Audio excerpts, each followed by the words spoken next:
চলে যাচ্ছি আমি। খবরদার, একদম আটকাতে আসবে না আমাকে। আমার পক্ষে তোমার এই অভাবের সংসার আর থাকা সম্ভব হচ্ছে না গো। যখন বউয়ের শখে পূরণ করতে পারো না, তাহলে বিয়ে করছো কেন? আমি পারবো না তোমার এই অভাবের সংসারে থাকতে।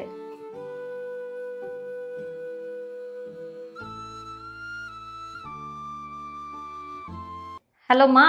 হ্যালো। হ্যাঁ, আমি ওর সাথে থাকতে পারছি না, আমি চলে আসতেছি তোমার কাছে। কেন মা, জামাইয়ের সাথে কিছু হলো নাকি?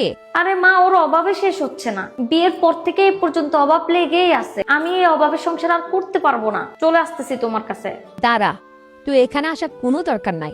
তুই ওই বাড়িতেই থাক তোর স্বামীর সাথে। শুনে রাখ, তোর বাবা যখন খারাপ সময় ছিল তখন তোর বাবার সাথে আমি ছিলাম, আর তখন যদি তোর বাবার পাশে আমি না থাকতাম তাহলে তোর কি হইতো? তুই তো অনাথ হয়ে যাইতি। আর আমার মনে হয় স্বামীর খারাপ সময়ে প্রত্যেকটা মেয়েরই উচিত তার স্বামীর পাশে থাকা। আর শুন, বাপের বাড়িতে মেয়েরা তার স্বামীদের নিয়ে আসলে বেশি ভালো লাগে। যা মা, মাথা ঠান্ডা করে তুই তোর স্বামীর কাছে ফিরে যা। আর একটা কথা মনে রাখবি, প্রত্যেকটা পুরুষের সফলতার পিছনে তার নারীরই হাত থাকে।